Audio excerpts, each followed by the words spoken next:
यदि आप जोधपुर भ्रमण करने के लिए आए हैं और आपने पहाड़ी पर बना ये सुरम्य और रमणीक स्थान नहीं देखा, तो आप ये समझिए कि आपका जोधपुर घूमना बेकार है, आपने वहां पे कुछ भी नहीं देखा।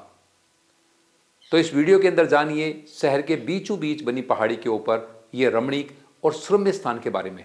जोधपुर नगरवासियों ने मसूरिया पहाड़ी पर इस सुरम्य और रमणीक स्थान के निर्माण की परिकल्पना सन 1932 में की थी, जो 62 वर्ष बाद तब साकार होने लगी जब जोधपुर के महाराजा गज सिंह जी ने यह कार्य अपने हाथों में लिया और 1994 में उनके संरक्षण में यहां कार्य शुरू हुआ।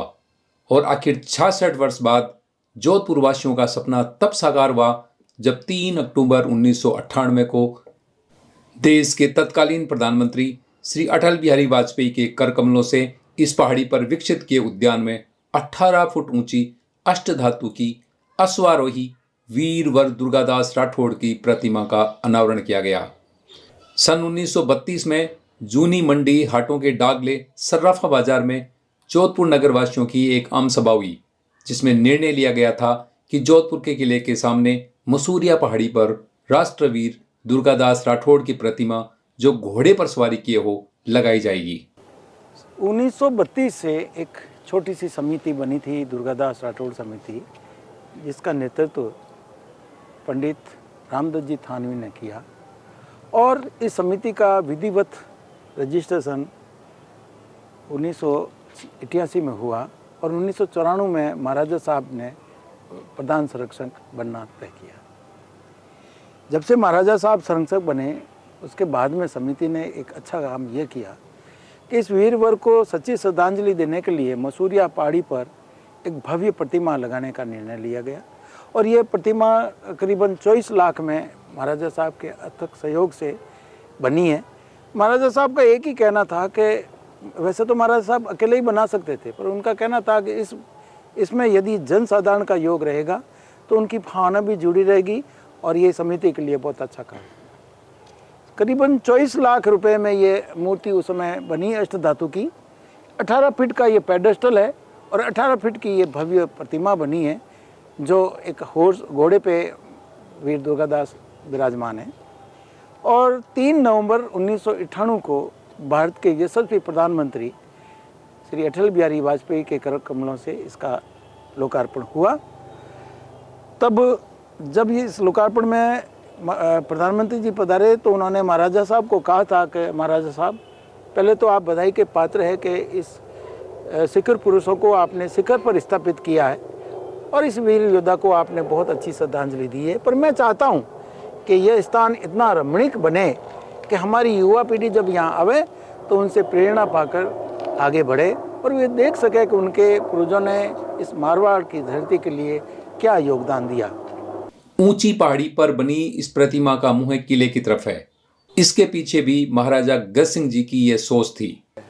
काफ़ी दर्शक यहाँ आते हैं और उस समय हमने भी महाराजा साहब से बात की थी कि सर, तो उन्होंने कहा देखो दुर्गादास जी का मुंह हमेशा किले की तरफ होना, कि वो किले को इंगित करके देखते रहे कि मैंने जिस मारवाड़ को बचाया वो उनको दिखना चाहिए। वीर दुर्गादास राठौड़ स्मारक समिति ने पहाड़ी पर सुंदर उद्यान लगाया, जहां शहरवासी बच्चों के साथ घूमने आते हैं। पर्यटकों को आकर्षित करने व उनकी सुविधा के लिए restaurant, open air theatre, musical fountain, पुस्तकालय, संग्रहालय और बच्चों के मनोरंजन के लिए उद्यान में तरह तरह के झूले लगाए गए हैं। इस तरह वीर शिरोमणि दुर्गादास राठौड़ का यह स्मारक एक सुरम्य व रमणीक स्थल बन चुका है। पर्यटक यहां आकर जोधपुर नगर का विहंगम दृश्य देखकर रोमांचित हो उठते हैं। उद्यान के पेड़ों की छाया, पादप पुंजों के कुंज एवं औषधीय पौधों की सुगंधमय वायु के सेवन के साथ विभिन्न वीथिकाओं से भ्रमण करते हुए वीर दुर्गादास राठौड़ की भव्य प्रतिमा का अवलोकन करते हुए मरुधरा की संस्कृति, त्याग, बलिदान एवं स्वामी भक्ति की कल्पनाओं में पर्यटक खो जाते हैं। जोधपुर वासी अपने बच्चों का जन्मदिन भी मनाने यहाँ आते हैं और बच्चे के जन्मदिन को यादगार बनाने के लिए समिति ने एक शानदार योजना बना रखी है। मेन जो पार्क है उसमें ये सेंट्रल डोम है। यहाँ कई बार बच्चे आके अपना बर्थडे भी मनाते हैं, केक काटते हैं, छोटा मोटा गेट टुगेदर करते हैं, हंसी मजाक करते हैं, गीत गाते हैं। और हमने एक भी प्रोजेक्ट लगाया कि जो कोई भी युवा बच्चे आते हैं तो हम उनको बोलते हैं कि आप अपने जन्मदिन पर एक पौधा लगाइए, पेड़ लगाइए, उनको बड़ा करने का काम हमारा है। पर मैंने कई स्कूलें जब यहाँ आती है तो उनके स्कूली बच्चे सब यहाँ बैठ के अपना जो भी राष्ट्र प्रेम से संबंधित गीत गाते हैं, एंजॉय करते हैं और अपनी पार्टी मनाते हैं।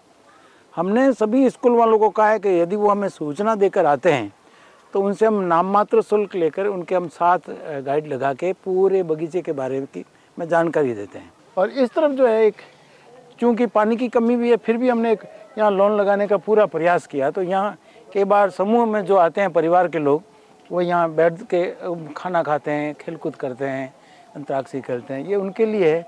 और हमारी तरफ से जितना सहयोग हो सकता है बन पड़ता है, हम उनको संतुष्ट करके खुश करके वो यहाँ। पानी की कमी के कारण पहाड़ी पर इस उद्यान को बढ़ाने और बचाए रखना भी समिति के लिए एक चुनौती है।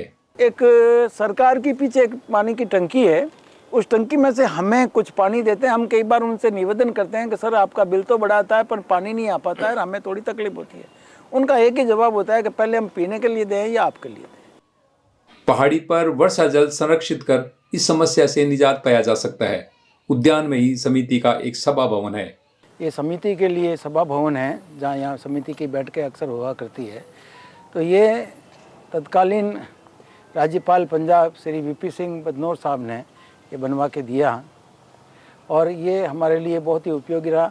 इसमें हमने 4-5 साल पहले भारत से अच्छे कलाकारों को, चित्रकारों को यहाँ सम्मान बुलाकर उनका एक वर्कशॉप 3 दिन का रखा, जिसमें ये विषय दिया गया कि भाई दुर्गादास जी के जीवन से संबंधित कोई भी आप चित्र बनाएं और वो बनाने के बाद में उनको भव्य रूप से उनको मढ़ाकर यहाँ संग्रहित किया है ताकि कोई भी दर्शक यहाँ आए तो उनकी जीवनी से वो रूबरू हो सके। मेरे सामने आप देख सकते हैं कि ये ओपन एयर थिएटर का एक जगह थी जिसमें बीच में हमने एक मंच बनाया हुआ है, पीछे एक दीवार बनाई हुई है, पीछे एक बारादरी है। अक्सर यहाँ जो लोग, ये गार्डन का सबसे पीछे वाला हिस्सा है जहाँ पीछे की तरफ सूरसागर, प्रताप नगर, कमला नेहरू नगर और सामने पहाड़ियाँ जो दिख रही है, वहाँ पे महादेव का भव्य मंदिर है। और साल में 2 बार यहाँ बहुत भव्य कार्यक्रम, एक बार तो यहाँ होता है जोधपुर में 13 अगस्त, प्रतिवर्ष 13 अगस्त को, या फिर श्रावण मास में रक्षाबंधन से एक दिन पूर्व कृष्ण चतुर्दशी को यहाँ उनका जन्मदिन मनाया जाता है, भव्य मनाया जाता है। महाराज साहब यहाँ पधारते हैं और पूजा अर्चना कर उनको श्रद्धांजलि देते हैं और गणमान्य लोग उनको पुष्पांजलि अर्पित करते हैं। और उसके बाद में यहाँ जो नज़दीक टाउन हॉल या मेडिकल कॉलेज में एक भव्य समारोह होता है जिसमें भारत स्तर के उन लोगों को प्रशस्ति पत्र और उनका अभिनंदन किया जाता है जिन्होंने मारवाड़ के लिए कुछ बहुत बड़ा कार्य किया हो, या मारवाड़ का व्यक्ति जिसने राष्ट्र और अंतर्राष्ट्रीय स्तर पर मारवाड़ को नई पहचान प्रदान की हो। ऐसे लोगों को महाराजा साहब अपने हाथों से उनका अभिनंदन करते हैं, उनका मान सम्मान करते हैं, उनका फिर साल में एक दिन आता है जब उनका महाप्रयाण दिवस होता है। ये है 22 नवंबर प्रतिवर्ष। 22 नवंबर को सिप्रा तट पर जो उनकी छतरी बनी हुई है वहाँ एक भव्य समारोह आयोजन होता है और उसमें भी ऐसा ही है कि वहाँ जो प्रतियोगिताएं बालकों के लिए की जाती है और वहाँ के गणमान्य नागरिकों को भी अभिनंदन कर उन्हें सम्मानित किया जाता है। पहाड़ी पर पानी की समस्या के बावजूद समिति ने सुंदर उपवन लगा रखा है और प्रतिमाह हजारों की संख्या में पर्यटक यहाँ आते हैं। इस सुरम्य पर्यटन स्थल के सौंदर्यीकरण में जोधपुर जिला प्रशासन, नगर विकास न्यास, सार्वजनिक निर्माण विभाग, डिस्कॉम, जलदाय विभाग, वन विभाग, उद्यान विभाग आदि सभी विभागों ने अतुलनीय योगदान दिया है। वहीं जोधपुर के पूर्व महाराजा गज सिंह जी के साथ ही दिवंगत मथुरादास जी माथुर, भैरव सिंह जी शेखावत, अशोक जी गहलोत, जसवंत सिंह जी व कई जनप्रतिनिधियों ने इस मार्ग को भव्यता प्रदान करने में अपना अपना योगदान दिया है। यदि आप जोधपुर भ्रमण करने के लिए आ रहे हैं तो मारवाड़ राज्य व हिंदुत्व के रक्षक वीर शिरोमणि, इतिहास में स्वामी भक्ति के लिए प्रसिद्ध और एक महान कूटनीतिक योद्धा को अपनी सच्ची श्रद्धांजलि अर्पित करने हेतु इस स्थल पर अवश्य आएं। ऊंची पहाड़ी पर बने स्मारक स्थल तक पक्की सड़क बनी है जिसके माध्यम से आप कार, बाइक या ऑटो के माध्यम से यहाँ पहुँच सकते हैं। स्मारक स्थल पर खाने पीने, पार्किंग व प्रसाधन की पूरी व्यवस्था है और हाँ, यहाँ से जोधपुर का विहंगम दृश्य और किला देखने का अपना ही आनंद है। अगले वीडियो में फिर इसी तरह की जानकारी लेकर हम उपस्थित होंगे। तब तक बने रहे शौर्य गर्जना और ज्ञान दर्पण के साथ। धन्यवाद। जय हिंद, जय भारत, जय राजपूताना।